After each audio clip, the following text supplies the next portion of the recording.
Welcome. Teman-teman, selamat datang kembali di channel YouTube saya. Di perkuliahan online ini, kita akan membahas tentang pengelolaan piutang. Di dalam suatu perusahaan atau di dalam suatu usaha, normal biasanya terjadi piutang. Piutang ini bisa disebabkan oleh perusahaan atau bisnis ingin memberikan pelayanan maksimal kepada para pelanggannya. Misalkan memberikan bon mundur, memberikan masa pembayaran, tenggat waktu, misalkan dia jatuh tempo. Lalu, apalagi kalau misalkan ada bisnis atau perusahaan yang memberikan pelayanan yaitu seperti sistem konsinyasi. Itu pasti perusahaan tidak lepas dari yang namanya piutang. Ya, semua ini dilakukan dalam rangka persaingan antara perusahaan atau usaha-usaha yang sejenis. Nah, akan tetapi piutang yang kita berikan kepada pelanggan atau kepada konsumen akan mengakibatkan kita membutuhkan investasi lebih. Kenapa investasi lebih? Karena untuk kita membeli bahan baku, kita butuh dana. Akan tetapi kalau kita piutangkan penjualan kita memberikan hutang kepada pelanggan kita, uang itu akan banyak di luar atau masih kas perusahaan akan tertahan di luar sebagai piutang. Lalu dana untuk pembeli bahan baku, karena kasnya masih di luar, ya kita membutuhkan dana segar. Nah, dana segar itu ya kita bisa pinjam ke bank, pinjam ke investor, atau malah kita bisa menjual surat berharga, menjual saham, dan seterusnya. Jadi, ada investasi atau pengorbanan yang kita keluarkan dalam hal piutang ini. Maka dari itu, faktor pengaruh investasi dalam piutang yang pertama adalah besarnya volume penjualan kredit.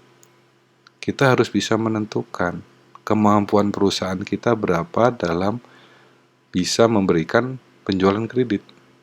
Kita punya dana hanya 1 miliar misalkan untuk dijadikan piutang, untuk dana talangan piutang. Maka dari itu kita harus bisa menghitung berapa sih besarnya volume penjualan kredit kita, berapa sih perputaran kreditnya nanti, sehingga kita bisa menentukan yang ideal dalam menentukan besarnya volume penjualan kredit. Semakin besar volume penjualan kredit, semakin besar investasi pada piutang. Dan sebaliknya, semakin kecil volume penjualan kredit, semakin kecil investasi juga pada piutang. Lalu yang kedua faktornya adalah syarat pembayaran. Kita harus bisa menentukan kita memberi diskon atau tidak. Atau kita memberikan diskon untuk pembayaran, misalkan dalam hal ini, Bapak kalau misalkan bayar dalam seminggu ini saya kasih diskon. Tapi kalau udah lewat dari seminggu, Bapak harus bayar seperti biasa. Atau memang sampai jatuh tempo berakhir, dari hari pertama piutang sampai jatuh tempo berakhir, kita tidak memberikan diskon sama sekali. Sebagai contohnya, yang terjadi di dalam suatu perusahaan, kalau dalam menjual barang biasanya ada peraturan seperti ini, atau skemanya seperti ini. 5/10 strip 6/60. Artinya apa ini? Kita akan memberikan diskon 5%, ya, kita akan memberikan diskon 5% jika dia membayar pada hari pertama hingga hari ke-10. Kita akan memberikan diskon 5% jika dia membayar pada hari pertama hingga hari ke-10. Pada hari ke-11 hingga hari 60, jadi setelah lewat dari tanggal 10 atau tanggal ke-10, hari ke-10, yaitu hari ke-11, hingga jatuh temponya hari yang ke-60, dia tidak mendapatkan diskon sama sekali. Sekali lagi ya, kita akan memberikan diskon 5% jika pelanggan membayar pada hari pertama hingga hari ke-10. Lalu pada hari ke-11, setelah lewat hari ke-10, hari 11 hingga jatuh tempo pada hari ke-60 kita tidak memberikan diskon sama sekali. Tapi perlu diingat, dalam menentukan panjangnya waktu kredit, kita mempunyai syarat semakin panjang waktu kredit, semakin besar investasi pada piutang. Semakin pendek waktu kredit, semakin kecil investasi pada piutang. Kenapa seperti ini? Karena kita punya yang namanya perputaran piutang. Kalau kita punya jatuh tempo seperti ini 60 hari, berarti dalam hal ini 2 bulan. Kita akan menerima uang itu 2 bulan berikutnya. Kalau kita bisa lihat di satu konsumen ini, dia membayar, misalkan dia selalu menggunakan jatuh tempo terakhir gitu ya, di dalam satu tahun 6 kali. Kenapa 6 kali? Dia bayar 2 bulan. Jadi 1 tahun dibagi 2 bulan. Maka kita hanya menerima kas dari dia itu sebesar 6 kali. Perputarannya 6 kali.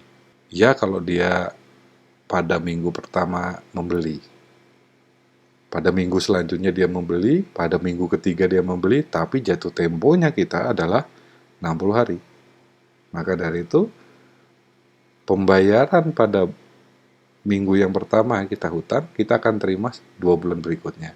Yang minggu yang kedua akan 2 berikutnya. Tapi secara rata-rata kita mau menerima perputaran piutang pada pelanggan ini yaitu adalah hanya 6 kali. Ya. Bandingkan jika pelanggan B di sini jatuh temponya adalah 30 hari dalam 1 bulan. Maka dari itu, perputarannya di pelanggan B ini lebih banyak, lebih cepat. Yaitu 12 dibagi 1, berarti 12 kali perputaran. Kita sudah tahu bahwa semakin banyak perputaran kas, maka dari itu semakin kita bisa mendapatkan keuntungan lebih atau investasi kita kecil. Dengan investasi kecil ya berarti maka dari itu ya kita bisa cepat membayar bank dengan pinjaman yang kecil. Dibandingkan kalau kita 2 bulan ini, maka dari itu kita harus meminjam bank yang besar. Jadi di saat kita membayar, kita dikenai dengan bunga yang sedikit lebih besar daripada yang kalau kita meminjam yang 1 bulan. Begitu ya teman-teman. Jadi semakin panjang waktu kredit, semakin besar investasi dalam piutang. Investasinya ya pinjam uang atau dana yang kita butuhkan, ditambah lagi belum tentu itu adalah diskonnya, bunganya, bunga pinjaman, itu juga akan besar pula. Oke, yang ketiga, plafon kredit. Jadi kita juga harus selain volume penjualan kredit kita, kemampuan perusahaan dalam memberikan penjualan kredit, kita juga harus menentukan setiap pelanggan kita berapa maksimal kredit setiap masing-masing pelanggan. Setiap pelanggan memiliki batas maksimal plafon yang berbeda-beda, tergantung kemampuan dari pelanggan itu sendiri. Bagaimana kontrak kita dengan pelanggan itu sendiri? Bagaimana kepercayaan kita terhadap pelanggan itu sendiri? Jadi, sifatnya plafon ini adalah, sekali lagi, adalah berbeda-beda setiap pelanggan. Selanjutnya, faktor selanjutnya, yaitu adalah kebiasaan pembayaran pelanggan. Apabila kebiasaan pelanggan dalam memanfaatkan masa diskon, maka investasi pada piutang semakin kecil. Kenapa? Kan pendek tadi. Contohnya misalkan seperti ini. Dia tidak membutuhkan jatuh tempo 60, tapi pada hari ke-10 dia sudah bayar. Jadi semakin cepat yang kas kita terima, semakin kita bisa putarkan cepat, semakin kita bisa cepat bayar utang, bunganya juga semakin kecil dan seterusnya. Jadi sehingga investasi pada piutang kita juga semakin kecil. Tapi jika kebiasaan pelanggan membayar saat jatuh tempo, dia memilih 60 dibandingkan 10 hari, dia 60, maka investasi piutang semakin besar. Sudah saya ceritakan tadi dan sudah saya contohkan seperti itu. Faktor yang terakhir adalah kebijakan pengumpulan piutang. Setelah kita memberikan piutang, setelah kita menentukan syaratnya, setelah kita menentukan plafonnya, setelah kita juga mengetahui pembayaran pelanggan, kita juga harus mempunyai kebijakan pengumpulan piutang. Piutang itu harus ditagih. Akan tetapi perlu diingat, Memberikan piutang mudah, tetapi penagihannya sulit. Ya, mungkin pas waktu dia minta itu sebagai hutang, kita memberikan piutang, dia ngomongnya, masa sama teman sendiri, tidak percaya. Pas waktu nagih, malah dianya yang marah-marah sama kita. Awalnya dia yang baik-baik, pas ditagih dia yang marah-marah. Bentar kek, kenapa sih? Gak percaya lu. Yang ini. Uangnya belum ada. Gak tahu nih, seperti ini. Ini keadaan lagi kayak begini. Malah curhat segala macamnya. Nah, maka dari itu, kita harus bisa memilih kebijakan yang tepat atas penagihan. Mau yang ketat, mau yang sedang-sedang aja, atau malah yang longgar. Tapi penentuan kebijakan tersebut itu pasti akan mempengaruhi investasi. Kalau yang ketat, kita bisa mengumpulkan piutang kita dengan tepat, investasi kita semakin bisa terkendali atau semakin kecil. Atau bisa kita membayar dengan tepat waktu. Tapi kalau ya sudahlah, kita punya ngomong ya sedang, tapi besok ya, kalau tidak besok saya ambil barangnya. Jadi itu sedang tuh. Kalau misalkan yang ketat, gue nggak mau tahu hari ini juga dibayar. Kalau nggak, saya ambil semuanya, gitu kan. Tapi kalau yang sedang, oke, nggak apa-apa. Saya akan mundurkan sehari atau 2 hari, tapi harus dibayar. Kalau tidak, ya baru terpaksa kami ambil. Itu misalkan pemilihan kebijakan yang sedang, misalkan. Maka dari itu, ada sedikit keterlambatan. Nah, berarti investasi kita semakin sedikit lebih banyak. Kenapa? Ya, kita juga harus membayar keterlambatan, misalkan dana, atau kita memutarkan piutangnya juga tidak terlalu tepat, jadi kita harus bisa nambah dana segar lagi, jadi investasi kita semakin besar, dan seterusnya. Atau misalkan kalau longgar, kalau kita punya kebijakan yang longgar, hari ini ditagih, jatuh temponya bilang dia nggak punya uang segala macam, curhat kemana-mana, marah kemana-mana. Terus kita bilang, ya sudah, kalau ada uang baru dibayar ya, kabarin aja. Bisa kabarin itu bisa sebulan berikutnya, 2 bulan berikutnya, 3 bulan berikutnya, 4 bulan, 5 bulan, setahun mungkin. Yang ada investasi kita semakin lama semakin bengkak, ya, semakin besar. Kita juga harus membayar denda juga kepada bunga, misalkan kepada bank misalkan, atau kepada orang yang kita pinjami misalkan, atau surat berharga sudah jatuh tempo kita nggak bayar-bayar, ya kita kena denda juga. Maka dari itu mempengaruhi investasi pada piutang dalam kebijakan pengumpulan piutang ini. Kayak gitu ya teman-teman ya. Nah, prinsip pemberian kredit dalam piutang yang biasanya dipakai atau yang biasanya kita harus pahami atau yang kita harus bisa pelajari, yaitu adalah 5C atau 5C, prinsip 5C, 5C Principles. Kita harus bisa melihat yang pertama adalah karakter. Karakter itu adalah sifat-sifat dari pelanggannya, ya, kebiasaannya bagaimana, latar belakangnya bagaimana, hidupnya bagaimana, cara hidupnya, terus hobinya apa, terus dia punya nggak kejujuran atau tidak, terus dia bertanggung jawab enggak, dia rasa ada untuk membayar ada atau tidak, orangnya kalau kata orang Jawa mah terimo, ya itu orangnya terimo apa enggak, orangnya mau mengerti atau tidak, itu karakter. Semakin orang mau mengerti, semakin orang punya bertanggung jawab, itu semakin kita bisa percaya. Tapi kalau orangnya selengean, orangnya nggak mau peduli, orangnya dikasih tahu A ya malah dia ngerjain B, keras kepala, ya kita juga sulit percaya untuk memberikan suatu piutang. Ataupun kita bisa memberikan piutang tapi tidak terlalu besar. Nah, itu dari karakter atau sifat. Ya.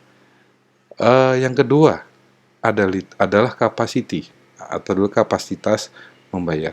Jadi kemampuan pelanggan dalam mengelola usahanya, kapasitasnya dia dalam mengelola usahanya ini benar atau tidak.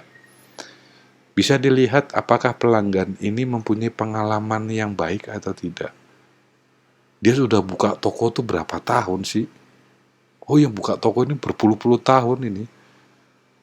Dia selalu bagus ini pembayarannya.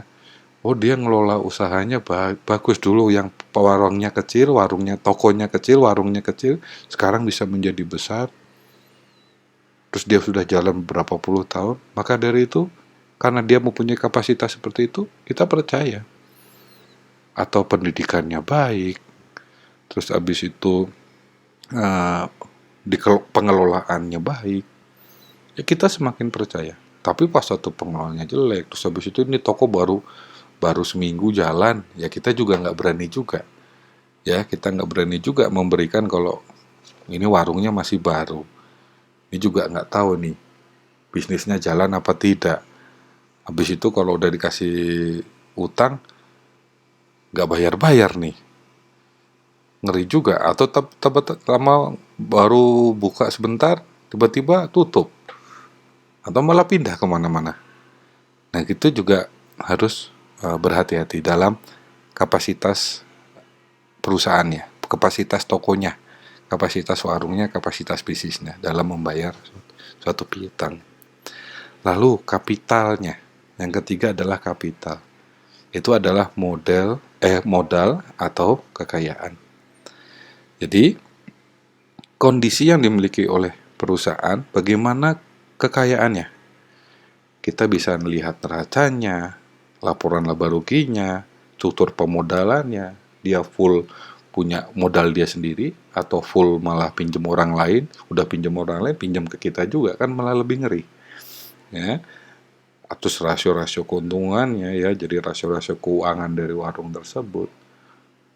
Terus habis itu ini toko punya siapa, warung ini punya siapa, ruko ini punya siapa, rumah ini punya siapa, gedung ini punya siapa. Kalau mereka milik pribadi, ya mungkin kita bisa percaya. Tapi ini juga masih ngontrak, ini juga baru ngontraknya juga baru, ya kita juga ngeri-ngeri juga, ngeri-ngeri sedap kita ya ngasih kepercayaan dalam memberikan piutang. Kalau misalkan ini rukonya nyewa, rukonya bukan milik sendiri, dia bisa habis itu nyewanya cuma 1 bulan atau nyewanya per hari. Wah, kita juga rada ngeri juga kalau kita memberikan suatu piutang yang besar. Ya, jadi kita bisa lihat kapital dari suatu perusahaan atau bisnis tersebut. Yang keempat, kolateral atau jaminan atau bank garansi. Mereka punya nggak jaminan? Berbeda kalau kita akan memberikan piutang, dia jaminannya adalah sepeda dengan harga yang misalkan 5 juta, jaminan sepedanya harga 5 juta, dengan yang satunya memberikan jaminan mobil sebesar 100 juta. Mana yang akan kita berikan piutang yang lebih besar? Ya pasti kita akan memberikan jaminan yang besar. Kita memberikan piutang yang besar pada pelanggan yang memberikan jaminan yang besar pula. Di saat dia memberikan, nih saya BPKB mobil saya, ini mobil saya kalau misalkan dijual sebesar 100 juta nih, oke, kita bisa berikan piutang sebesar 50 juta. Dan kita tidak bisa memberikan piutang 50 juta kepada yang memberikan jaminan 5 juta. Misalkan dia memberikan jaminan sepeda harga 5 juta, kita paling berani untuk memberikan piutang kepada dia adalah 3 juta atau 2 juta, begitu. Ya. Tidak bisa antara yang satu pelanggan sama dengan pelanggan yang lain jika jaminannya berbeda. Kalau jaminannya sama, nominalnya sama, ya mungkin kita bisa memberikan piutang yang sama. Jadi bagaimana kolateralnya, bagaimana jaminan atau bank garansinya, kita bisa lihat. Kalau bank garansi begini, kita punya bank garansi itu di bank misalkan. Nih saya punya bank garansi, atau misalkan bukan di bank, bisa juga dia menyimpan uang ke kita. Nih bank garansi saya 100 juta, simpan di kamu, tapi saya bisa mengambil barang, nanti bayarnya nanti mundur, mundur. Tapi kalau ada apa-apa kan itu ada bank garansi saya. Jadi pura-puranya dia simpan uangnya. Padahal itu ya untuk memutarkan, ya sebenarnya modal sendiri, tapi daripada pusing-pusing ya saya garansikan biar perusahaan percaya, biar saya dapat piutang misalkan. Nah, itu adalah garansi. Bisa di bank tertentu kita simpan kepercayaan berdua. Jadi ada namanya eh, rekening OR, misalkan ya, rekening atau ya, OR gitu ya, rekening OR yang di atas namakan dua orang, itu bisa jadikan bank garansi. Atau misalkan tadi simpen duit, toko nyimpen duit kepada suatu perusahaan, atau warung memberikan uang, menyimpan uang ke dalam perusahaan yang akan memberikan piutang. Itulah bank garansi. Ya, oke. Yang terakhir adalah prinsipnya adalah kondisi ekonomi. Ya, kredit juga dipertimbangkan itu bagaimana sih kondisi ekonomi yang dikaitkan dengan prospek usaha calon nasabahnya. Kalau usaha yang sangat tergantung dari kondisi perekonomian, kita harus hati-hati, ya. Tapi kalau misalkan contohnya nih ya, contohnya sekarang nih lagi masa pandemi. Ada perusahaan di dalam masa pandemi ini bukannya malah menurun, tapi semakin meningkat. Dia juga, contoh-contohnya ya, perusahaan-perusahaan seperti perusahaan kesehatan, perusahaan obat, gimana pun caranya juga mereka mau kondisi seperti apapun obat pasti akan dicari. Obat itu masalah kesehatan. Kesehatan itu adalah mahal ya. Kesehatan itu adalah yang tidak bisa diganggu oleh ekonomi. Mau dia mau kaya, mau miskin, mau apa ya sakit gitu ya, amit-amit gitu ya. Nah itu dia butuh obat. Nah perusahaan-perusahaan itu kalau memang misalkan eh, kita lihat kondisi ekonominya dia biasa tapi bisnisnya tidak lekang oleh waktu, yang kita percaya kita akan memberikan piutang. Tapi kondisi biasanya baik-baik aja, tapi misalkan prospeknya juga dari perusahaan ini goyang sedikit tumbang, kita rada ngeri juga memberikan piutang. Atau misalkan kondisi ekonomi, misalkan pelanggan kita memang ini sultan misalkan ya, sultan, kok jaminannya besar, dia punya itu sendiri, punya toko sendiri, apa sendiri. Kita lihat mau kondisi apa namanya usahanya gitu ya, misalkan goyang sedikit hancur, tapi dia punya kondisi ekonomi yang mapan, ya kita berani juga memberikan piutang. Jaminannya dia ada besar, kita bisa pegang kekayaannya ya, atau garansi kita bisa pegang, ya kita bisa juga memberikan piutang. Jadi kondisi ekonomi tidak hanya dari segi pelanggan saja, tapi segi dari bisnisnya juga, prospeknya, bagaimana dengan situasi kondisi ekonomi negara, kondisi ekonomi sekitarnya. Walaupun kondisinya baik-baik sedang-sedang aja, tapi bisnisnya tidak lekang oleh waktu, ya kita berani juga ngasih piutang. Ya. Kalau misalkan ataupun ya goyang sedikit, misalkan ambruk itu bisnis, goyang sedikit ambruk itu bisnis, tapi yang punyanya orang kaya ya, terus dia punya jaminan atau bank garansinya besar, ya kenapa enggak? Kita percaya juga ngasih piutang. BDEP atau piutang tidak tertagih, ya tetap aja kita masih pegang jaminan. Selanjutnya, setelah kita memberikan piutang, kita perlu menganalisis. Menganalisisnya apakah piutang yang kita berikan mengakibatkan efisiensi pada perusahaan kita atau tidak. Nah, kita harus bisa menganalisisnya dengan cara menghitung receivable turnover. Ini perputaran piutang saya bagus apa enggak sih? Oh, semakin lama. Oh, ini semakin cepat. Ya, semakin cepat semakin bagus ya tadi ya. Semakin lama ya semakin jelek. Nah, habis itu pengumpulan piutang saya dalam setahun itu bagaimana? Penagihan piutang saya, free call periodnya, periode pengumpulan piutangnya bagaimana? Bagus apa enggak dalam 1 tahun? Oh bagus ya, semakin cepat ya semakin bagus ya, tadi ya saya udah bilang. Jadi maka dari itu semakin cepat berarti dia punya dana atau dia membutuhkan dana segar untuk investasi piutang ini kecil. Nah, perusahaannya aman nih kalau misalkan dia dana pinjamannya kecil untuk masalah piutang, aman-aman aja. Tapi misalkan pas waktu dilihat piutangnya besar di perusahaan ini, perputarannya lama, periode penagihannya lama, kita rada ngeri juga nih perusahaan. Bisa nggak dia ngatur nih piutang, malah atau banyak bedepnya nih. Nah, kita perlu hati-hati. Jadi, memberikan piutang itu mengakibatkan efisiensi yang sangat baik atau tidak dalam satu perusahaan kita harus bisa menghitung dan menganalisanya. Oke, selanjutnya kita harus bisa menentukan anggaran pengumpulan piutang. Anggaran piutang adalah anggaran yang dibuat untuk merencanakan jumlah piutang perusahaan secara rinci dan perubahan-perubahan dari waktu ke waktu selama periode akuntansi yang akan datang. Piutang sendiri merupakan salah satu aset lancar yang timbul akibat penjualan kredit.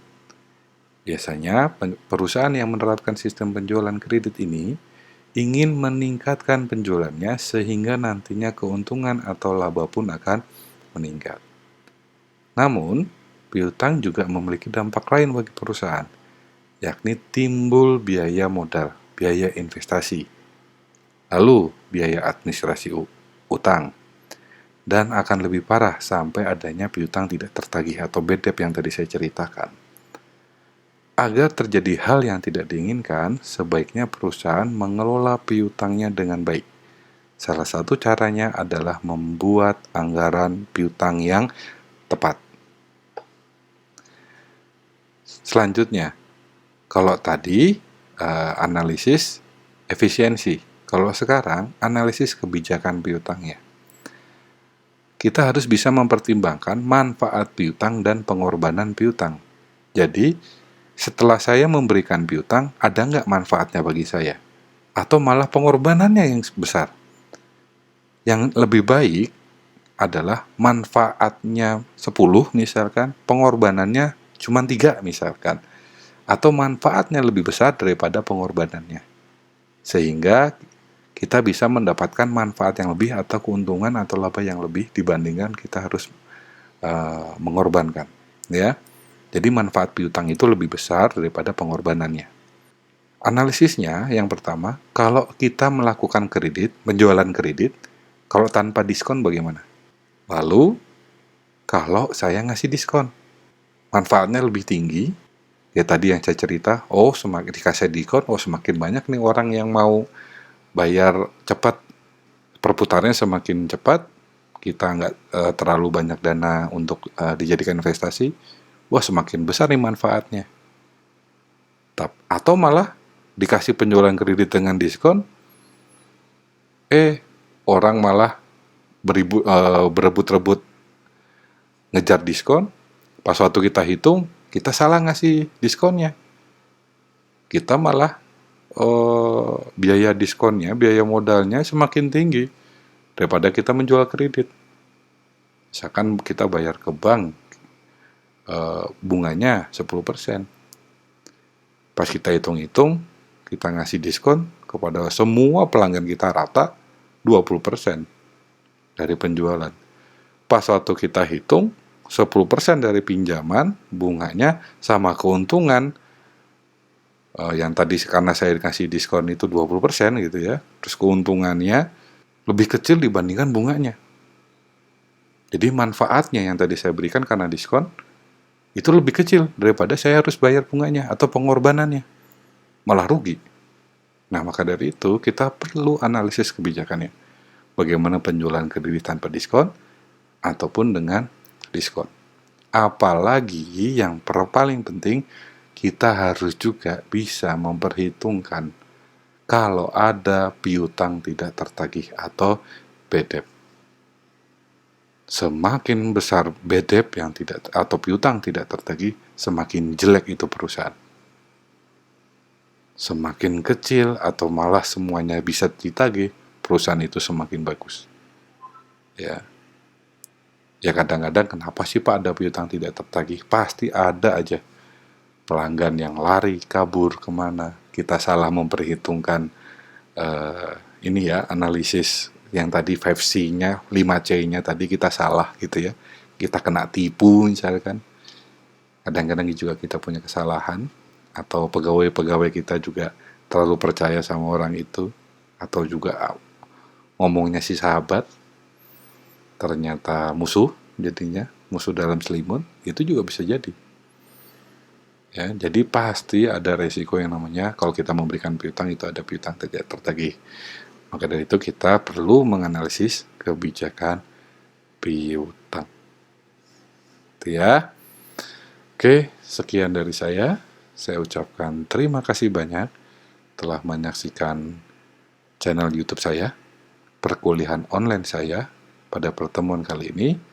Tidak bosan-bosan, saya selalu menyampaikan pesan, stay safe, ya, jaga jarak, jauhi kerumunan, cari aman, begitu ya.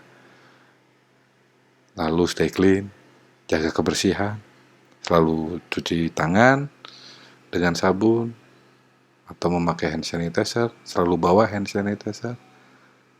Juga jangan jorok mak gitu ya. Habis itu kita habis belanja kemana-mana, kita tidak mandi gitu ya. Habis keluar jalan-jalan kemana-mana, nyampe rumah kita tidak cuci kaki, tidak mandi, tidak keramas misalkan. Kita membawa kuman-kuman atau virus-virus dari luar, dan kita tidak menjaga itu, kita bisa menulari diri sendiri atau menulari orang lain atau merusak diri sendiri. Ya, jadi selalu jaga kebersihan. Yang terakhir, kelihatannya bahasa Inggris saya harus diperbaiki. Kesalahan tulis di sini. Ya, stay healthy maksudnya. Jaga kesehatan. Jaga imun kalian, tidurnya cukup, minum vitamin, makan juga jangan telat, ya. Pokoknya selalu jaga kesehatan kalian. Setelah pesan ini saya sampaikan, selanjutnya adalah doa.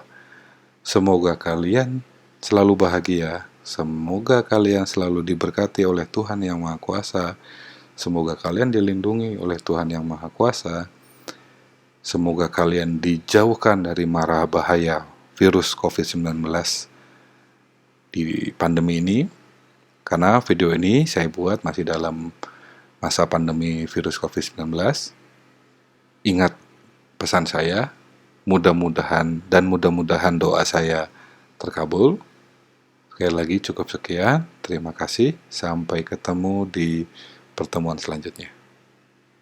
Wassalamualaikum warahmatullahi wabarakatuh. Salam sejahtera bagi kalian. Shalom Alaikum.